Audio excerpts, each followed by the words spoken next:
This is Behind the Headlines, with behind-the-scenes analysis on issues affecting Pennsylvanians, sponsored by the Susquehanna Valley Center for Public Policy. Now, here's your host. Hi, from Philadelphia to Erie and from Pittsburgh to Scranton, it's Behind the Headlines. I'm Charlie Greenawalt, Senior Fellow of the Susquehanna Valley Center for Public Policy, and I'm joined as usual by my co-host, Maura Donley. Hi, Maura. Hello, Charlie. Nice to see you. Nice to see you, too. And at this time of year, schools are winding down. Yes, they are. And we're going to have a chance to reflect on the educational year that just passed and what we've done right, what we're doing wrong, what we can improve on. And certainly one of the best authorities for us to reflect on higher education is our guest today. Yes. We're lucky enough to have with us Kara Laskowski. Kara is the Vice President of APSCUF, and this is your first time on the show, Kara. It is. Thank you so much for having me. Welcome. Welcome so much for being here. We really appreciate it. Since it is the first time that you've been on the show, as the Vice President of APSCUF, you're also a professor. We want to ask you, and for our viewers, what do you teach, and at what university? I was at Millersville until I retired. Where are you? I'm at Shippensburg University, where I am a professor of communication studies. So I teach things like public speaking, conflict resolution, research methods. Of course, the students love that. Right. Small group communication and so forth. Okay. Yeah. Well, that sounds great. Do you have a favorite aspect of your job? Oh, absolutely. Yeah. The students are the best. Aw, Yeah. that's great. Yes. Yeah. So what kind of work are you doing at APSCUF right now? Well, I am currently the Vice President of APSCUF at the state level. So about a quarter of my work time is dedicated to that role, in which I work with our chapter presidents and our members across the state system to make sure that issues important to the organization and our membership are attended to.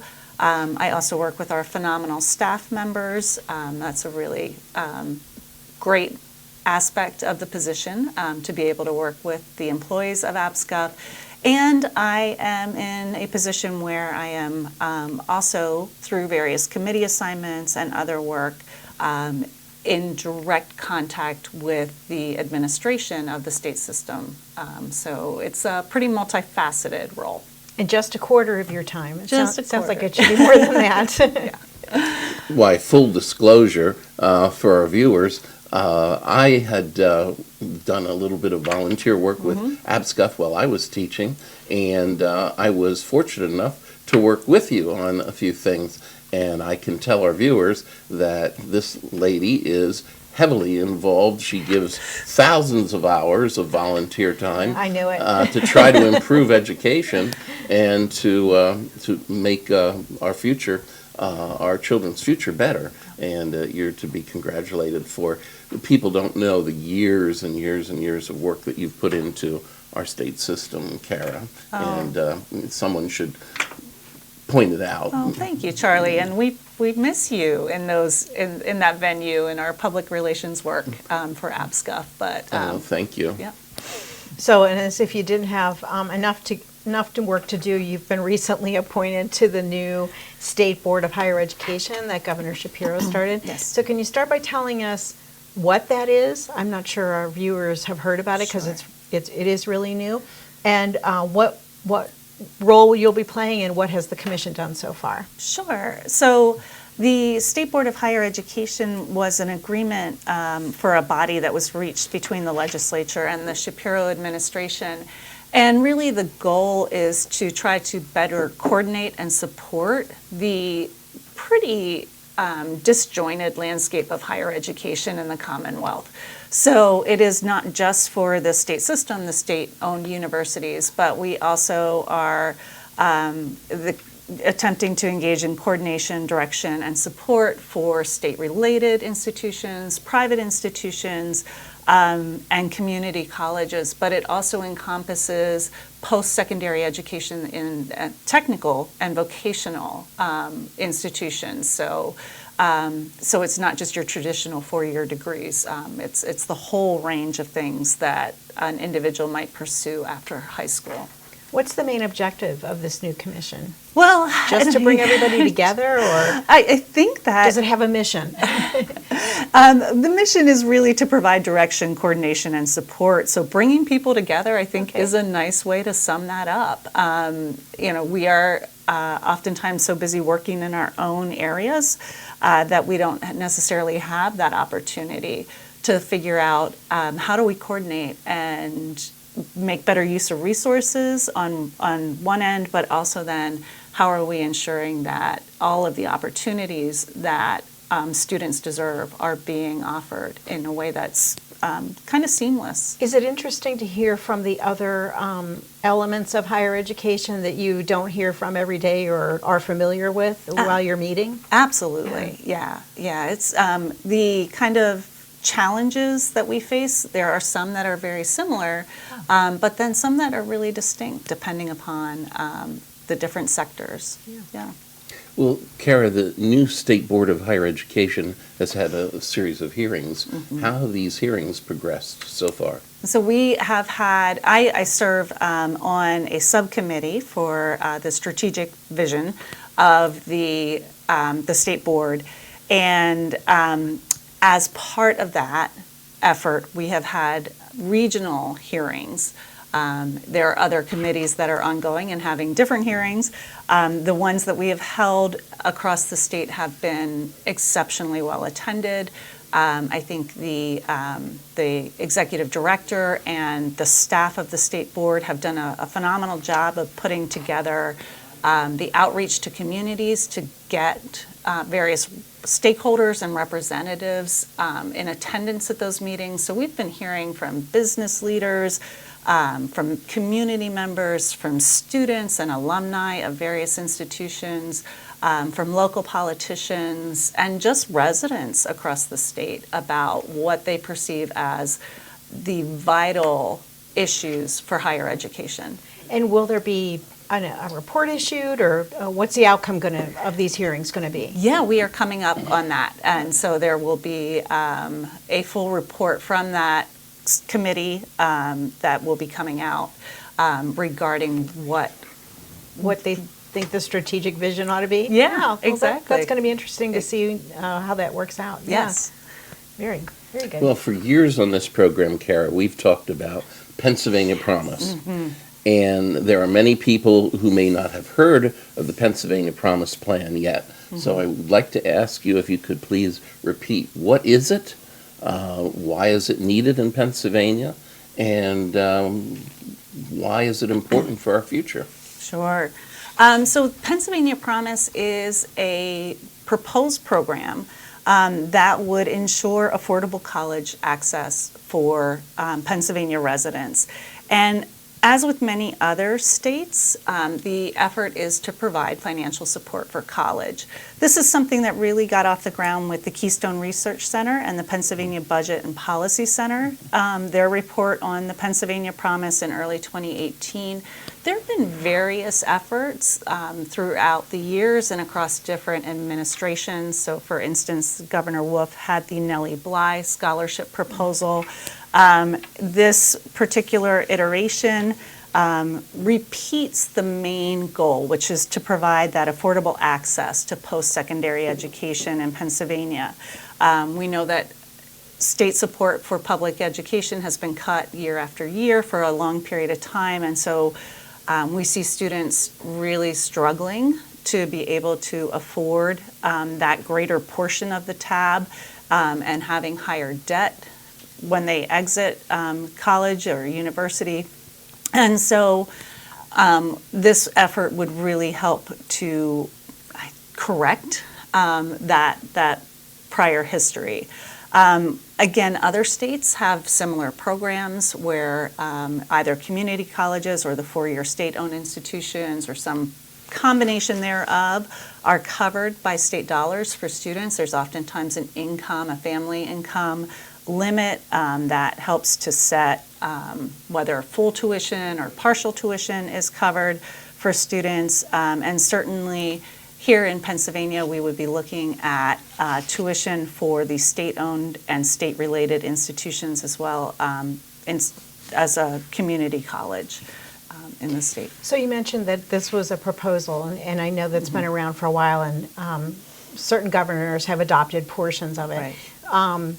Anything from this administration on adopting, accepting, promoting it yet?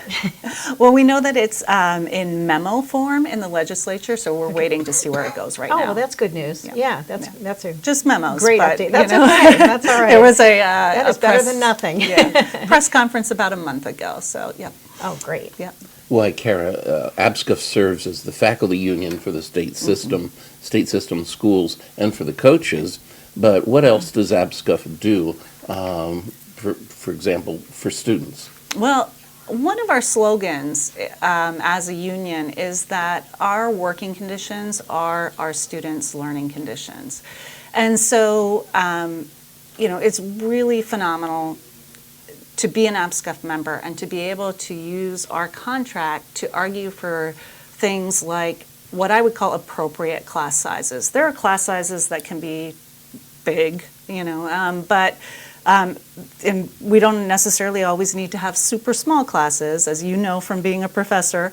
It's all about finding that right size. And when you do, you can have those interactions and those experiences in the classroom. And so our contract gives us some curricular control, some ability to make those arguments. And that means that when our students come into a classroom, they're getting the same experience that they would at a much more expensive institution. And so we're able to provide that quality of education. We also ensure that our classes are taught by professors, people who are experts in their field, permanent faculty members who are going to be there year after year. So when they come back and they had you as a first-year student and now they need a letter of recommendation, you're still there. And that's a real benefit for our students. No, go ahead. No. I was just going to say it's hard for us to have a guest on this time of year without asking about the impact of the budget on what you're seeing, any prognostications, any general statements about the budget and higher education. Well, we were really pleased, certainly with the governor's proposal, the increase for PASHE, and the bipartisan support that we've seen over the past couple of years for public higher education. And it makes such a difference. I have seen, I've been at Shippensburg since 2003, and in those 22 years, I have seen just the effects of budget cuts and underfunding on our students. My students are working overnight. We're in Shippensburg, we're in that 81 corridor with all the warehouses, and they come to class and they're falling asleep, and they tell me it's not because I'm boring. I hope that's true. But it's because they can make an extra couple bucks if they take the overnight shift at one of the warehouses in the area. And it's heartbreaking. It also has ramifications for our communities because our students are then not as available to do the kind of volunteering and community service and service learning related projects in the community that we used to do. So investing in higher education, it's truly an investment. And I think, that's the point that I would underscore about the budget. Okay. Well, Kara, we want to thank you very much for being with us today, and we look forward very much to you coming back and keeping us apprised of what's going on in higher education in Pennsylvania. Thank you so much. Very nice to meet you. Nice to meet you too. Okay, we'll be back with another episode, with another segment right after this. Behind the Headlines is brought to you as a public service by the Pennsylvania State Association of Township Supervisors, the largest, most influential municipal association in the Commonwealth.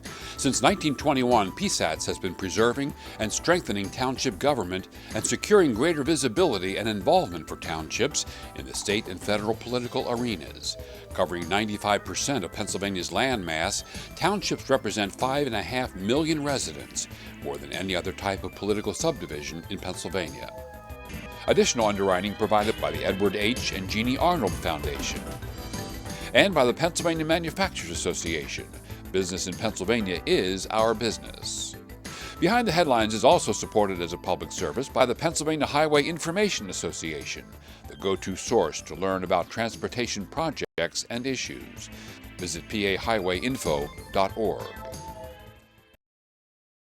Hi, welcome back to Behind the Headlines. On this segment, Maura and I are joined by our resident expert on all things road transportation, and that is Bob Latham, who is the Executive Vice President of the Associated Pennsylvania Constructors. Welcome back, Bob. Thanks. Good to be with you both. Oh, well, this is the season, and everyone is hitting the roads for summer vacation, and we're talking about the condition of the roads more than ever. And you are the person I know of to talk about this subject. And I don't know, Maura, would you agree?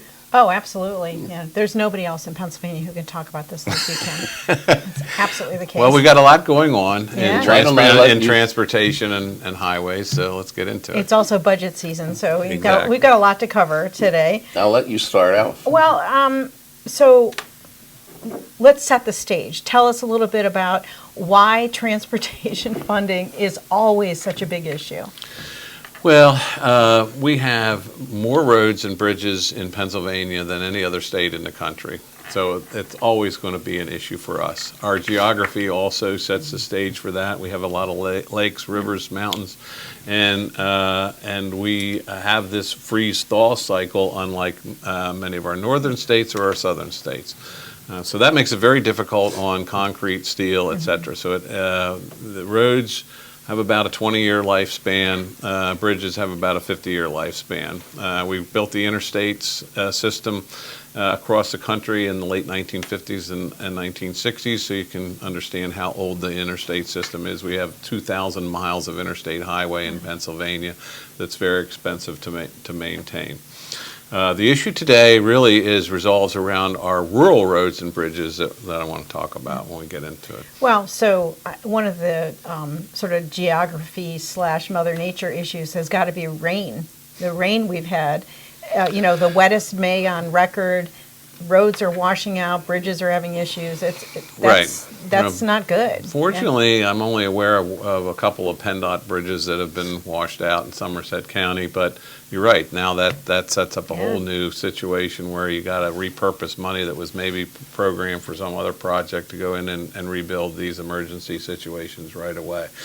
But we've been blessed with federal funding, so we have a lot of major work going on in the Harrisburg area, for example. Next year we're going to start work on rebuilding the I-83 bridge over the Susquehanna River. But that's a huge project. Yeah. We have huge projects in I-95 in Philadelphia, along I-80 up in the northern region, and also out in Pittsburgh, a number of bridges and some major projects out there. So what that's doing is we have to use our state funds in order to match federal funds, which leaves sort of a hole, I guess, if you will, in that budget for those more rural roads and bridges that many citizens rely on. That's sort of that last mile for people out.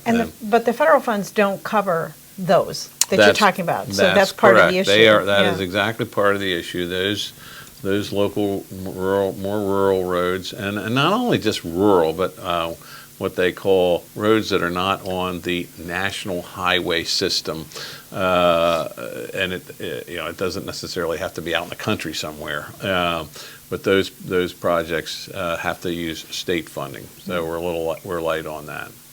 Well, isn't it true? You mentioned the phrase "next year." Next year is the celebration of the signing of the Declaration of Independence. Is Philadelphia ready for it, Bob? Well, that's correct, and it also expands the conversation beyond roads to public transit, because with the World Cup, with the 250th, with the All-Star Game, and on the outskirts of Philadelphia, one of the major PGA golf tournaments at Aronimink, there'll be a high demand for buses, trains, etc., and the transit systems in the Commonwealth now are hurting as far as their budgets are concerned. So we have more of a multimodal issue.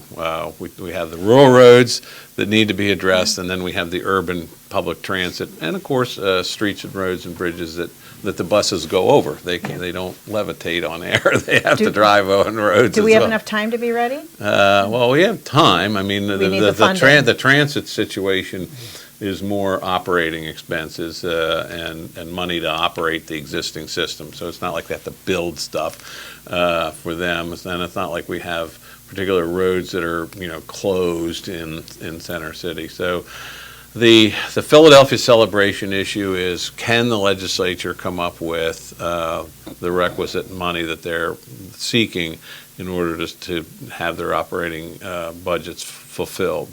On the other side of the state, or the not-so-urban areas, you see legislators there that are saying, well, what about my constituents? We don't have roads and we don't have buses and trains in Blair County. We don't have them in Clearfield County, but we do have roads and we do have bridges that are weight posted, which is a problem for farmers and small manufacturers and other businesses that rely on roads to get their products to the market and rely on getting their people to work as well.